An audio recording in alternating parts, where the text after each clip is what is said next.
Jaalatamtoota fi kabajamtoota hordoftoota kuusiseetu kan taatan hunduma keessanii bakka jirtanitti nageenyi koo kan jaalalaa isin bira haa ga'u isiniin jecha viidiyoo biraa qabadhee isiniif dhiyaadhee jira. Hanga dhuma viidiyoo kiyyaatitti na wajjin turaadha.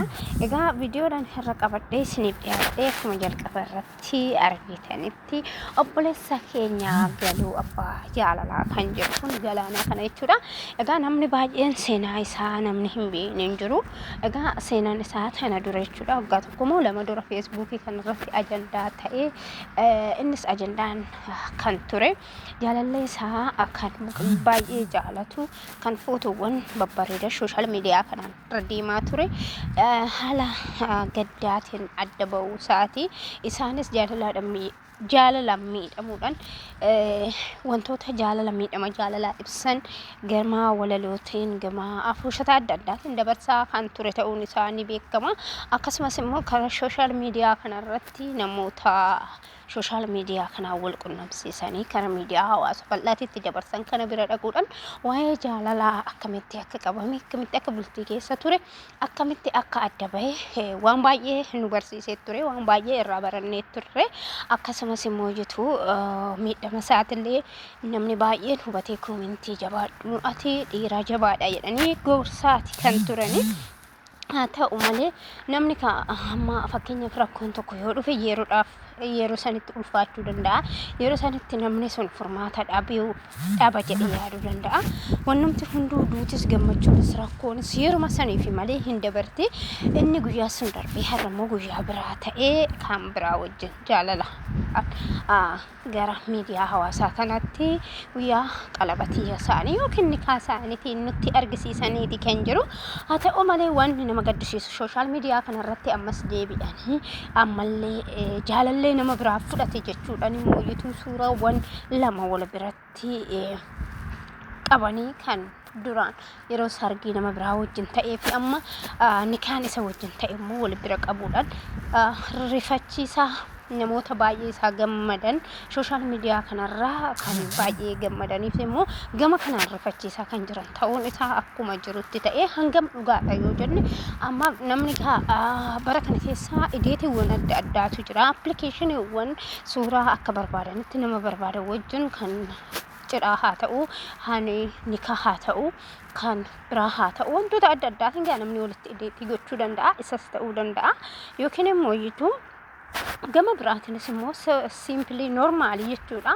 Namni tokko nama tokko hin jaalataa nama saniin gargar yoo bahe dhaabbatee hin hafu dhaabbattee hin haftu dhaabbatee hin hafu jireenya biraa uummachuun waanuma jiru. Kuni aadaa haaraa osoo hin ta'in Itoophiyaa keessattis biyyoota alaa keessattis baratamaadha. Kanaafuu hangam akka dhugaa ta'ee adda baafachuu hin dandeenye amma ammaatitti. Egaa obboleessi keenya kun dhuguma dhugaa ta'ee kaleessaa onneen isaa jaalalaan cabde sun har'a nama bakka san buusee jaalatu argatee jaalachuun isaa baay'ee nu gammachiise. Hordoftoonni isaa hundumtinuu akka gammaddan abdiin qaba. Baga gammadde jechuun hin barbaada ani gama kiyyaanii. Egaa namni tokko jechuudha jaalala keessatti argachuutu jira dhabuutu jira. Jaalala kana keessatti kallattiidhaan nama tokko jaalattee nama sannan argadha jettee yoo kan deemtu ta'e rongiidha. Dogongora guddaadha. Maaliif akka carraa taatee nama san argachuullee dandeessa nama san dhabuullee dandeessa waan ta'eef jaalala keessa eenyumtuu namni tokko guyyaa galuuf nan argadhaa nan dhabaa laata jedhee filannoo lamaan seenuu qaba. Hawwa filannoo lamaan kan hin qabaatin jechuudha. Daaraktii tokko qofa yoo deeme guyyaa argate gammachuu isaatii okkee gammachuudha. Guyyaa dhabe immoo miidhamni guddaan akka isarra ga'u beekee itti beekee seenuu qaba jechuudha.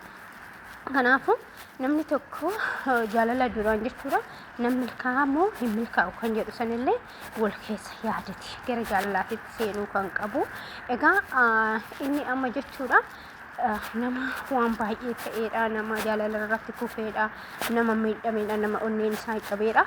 Egaa nama bakka hunda kana ooluuf argatee guyyaa har'aa gammachuu isaa gara gammachuu uummataa dabarsuu isaatitti hundi keenya gammanneefii jirra. Baga gammaddee warroonni galuu jaalattan nama kaleessa jaalalaan lapheen isaa cabe kun har'a jaalalaan onneen isaa guutanii kana yoo itti gammaddan viidiyoo kana ishee laayik gochuu hin dagatinaa isiniin jedha.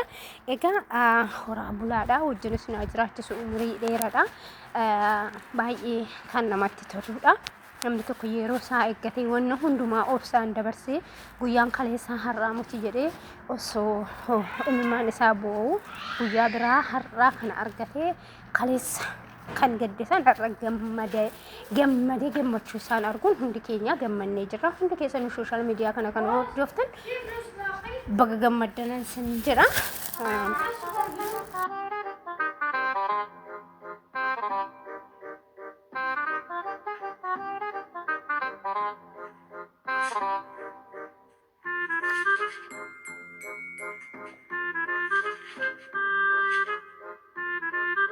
Makush.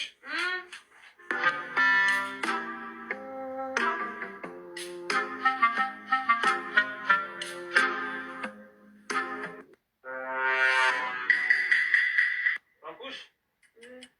Dulu yang ada kita. Nagar. Ada kita. Okay. Udah jerami. Malak isan kaisa.